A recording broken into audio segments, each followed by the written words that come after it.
The last movie ends with the gang destroying the game, but what we discover early in this movie is that it didn't stay destroyed.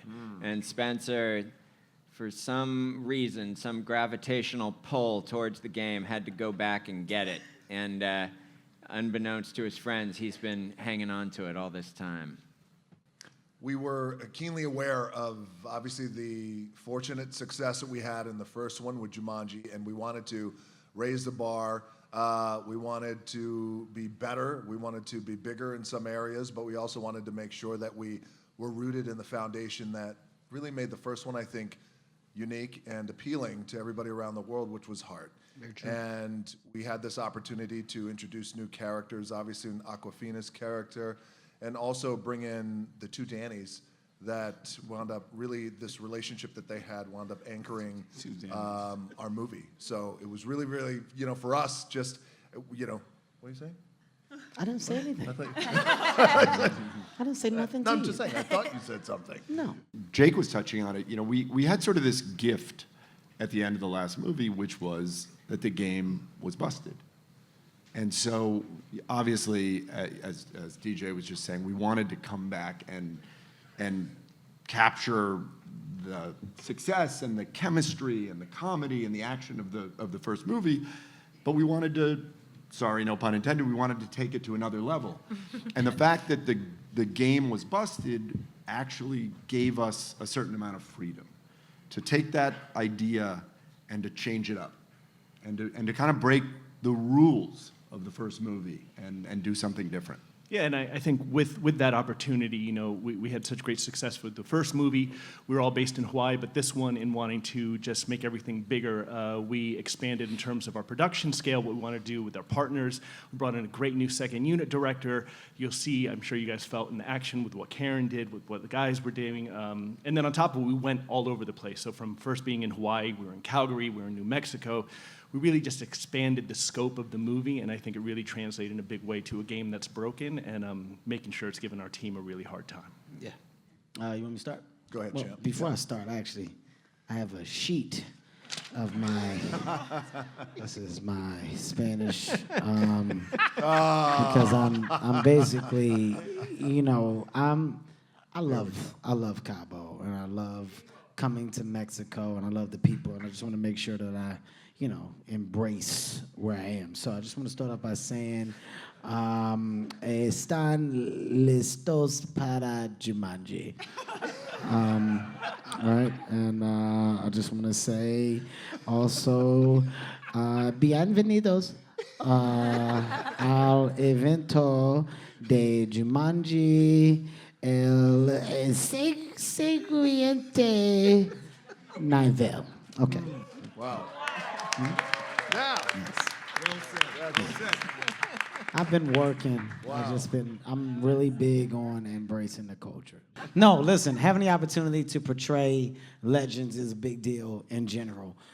This is something that you don't expect to have the opportunity to do. And when you have a project that's as massive as the one that we have, and creative people that are involved, and a director/writer that literally has ideas that are just outside the norm, things like this happen. So when the idea of me being Danny Glover came up, I was like, what the hell? Are you serious? And he said, yeah, I think it'll be great. And I said, not only will it be great, but I'm gonna do what I can to make this man happy about my portrayal of him. So it was a challenge within the idea that I was happy to step up to, and thank God it came out right. It was a real honor and a true honor to portray and embody Danny DeVito. And also too, I really think that is, and you guys have seen the movie. I believe everybody has seen the movie, right? So you guys know that it's kind of like the cool magic of Jumanji, in that you get an opportunity to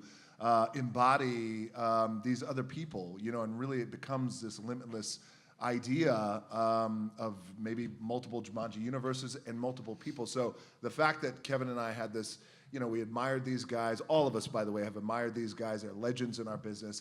And also too, Danny, both Dannys have a very distinct way about them, a very distinct acting style, a very distinct cadence and tone rhythm in how they speak.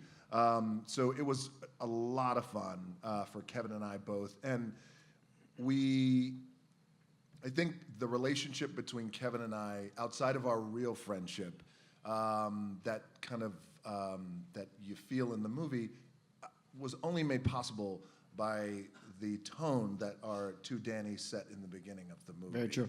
Where they are just best friends and kind of going through this strife and kind of ripped apart, but have known each other and have this love for each other for 30, 40 years. So I thank you both. Thank you very, very much for really coming on to our movie. Honestly, it was such a pleasure. Yeah. Well said, buddy. Well said. I was really, really honored to be part of this group, and it's like a friendship. They're all friends, and it's really great that they've embraced us, all of us, newbies into their lives.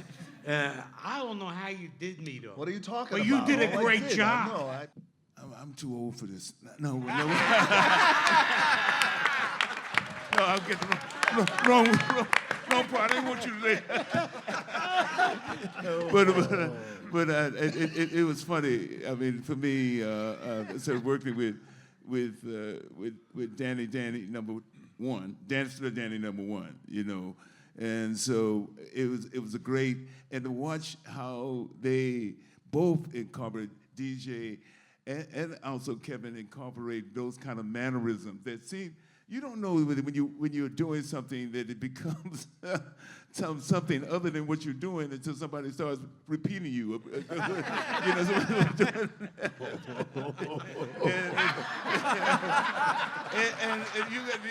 it's great. He had me cracking up. I was laughing all over the theater when I saw him. You know, it's so beautiful, man. But it certainly was a lot of fun doing that, and a lot of fun having those moments with Danny. As Kevin said, we kind of set the tone of the kind of contentious, bickering kind of relationship that we had. We were able to enjoy, and that was great, man. Yes, it was. Great. I play a character called Ming, and she is very mysterious, evidently. Kevin might have not gotten that memo. But no, Oh, she's, no. they saw the movie. It's not like I'm giving they a saw the surprise movie. to them. They It's saw all good. it. And I appreciate your words as well. No, I really do.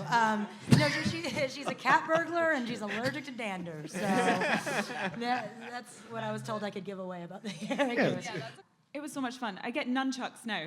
I mean, I can actually use them, and I own some, and it's just the most random skill I never thought I'd have ever in my life, but I really hope I have the opportunity to use it. Maybe like if someone attacked me on the street and I could see if I have the reflexes and the skills to react in the moment. All right. But that's not an invitation Karen, to attack me, so That's don't do enough. that. Jesus Christ.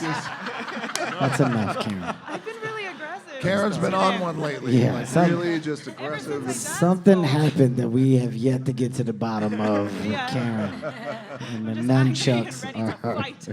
By the way, when you guys see Karen in the movie, like I watched the movie, the final cut, not too long ago, a couple of weeks ago, and I was blown away. And I made the movie. We made the movie with Karen, but like her skill level of just kicking ass and how she really elevated those action sequences were amazing. So when you hear that, like, Yes. Yes. when you hear that, it's true. When you hear that iconic music, you know, Jack, you want to sing a little bit about that? Jumanji. Well, That's I not. thought that's what you were talking about. No. Ooh, baby, I love your way every day, every day. Wanna sing with you now, baby. Yeah. ladies and gentlemen, Jack Black. Yeah. I mean, the thing is, it's the greatest video game in the world. It's got the best graphics. It makes you wonder who developed the game of Jumanji. Possibly a good plot line for Jumanji 3. Jake. I've been pushing him for a long time to let's go to space and to see the aliens that developed the Jumanji technology. But he's like, Jack, we're not gonna open that can of worms. But to answer your question, would I rather be old or young playing the game? I often think that when I retire, I'm just gonna play video games 24/7. Some say old with the wisdom of age, playing a young man's game. Or young woman's game, young person's game.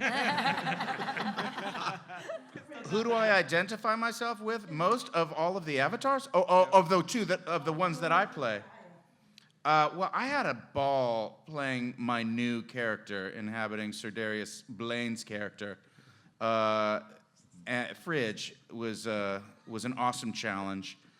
And, obviously, Bethany, great character, too. I don't really think about which one is my favorite. In the moment, I just feel like this feels right, this sounds right to me, and I always feel like I'm hitting a home run, and it feels great. I love all my characters equally, all my avatars. Oh, I'm always the same avatar. It's so confusing. I love all the inhabitants of my avatar equally.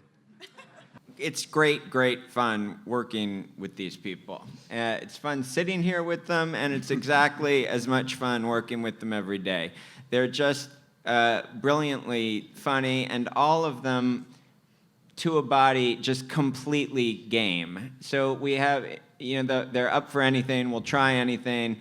I feel like they've all been really kind of fearless about how they do this, because it's not, to play these characters that are so different from what they're like in most cases. It's you got to be sort of ready to go for it, and they're all just completely ready to go for it. So it's honestly nothing but fun doing this with these guys.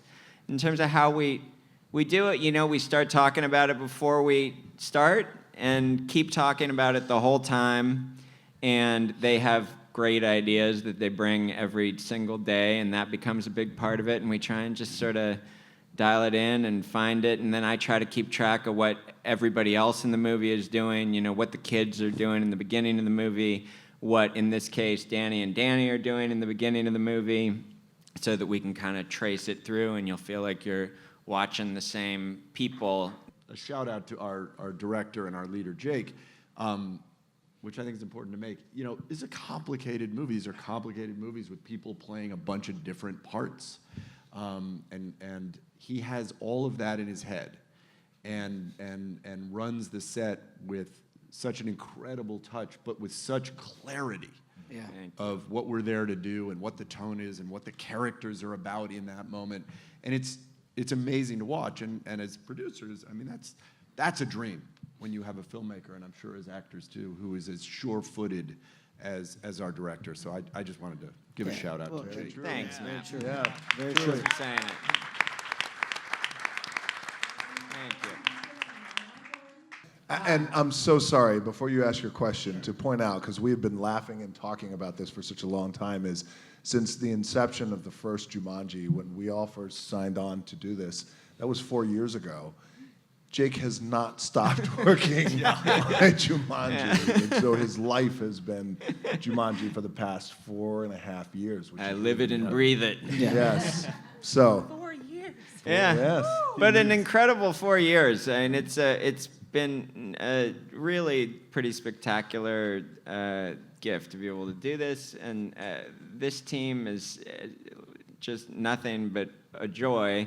And then the people we make the movies with, in terms of the large behind-the-scenes team that it takes to do a thing like this with this much kind of technical sophistication and all these places we go, and I have this amazing group of people working with me in front of the camera and behind the camera, and it's been a pretty awesome thing.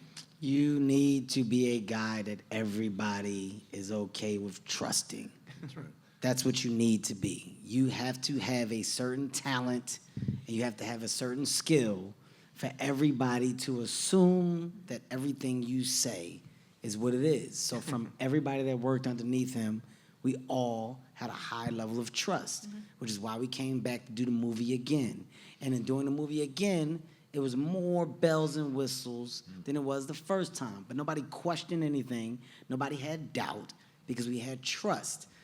I think that's an amazing skill, and all of the accolades that will come this man's way are well-deserved. He is our leader, flat out. That man Thanks, is a man. 4 more years.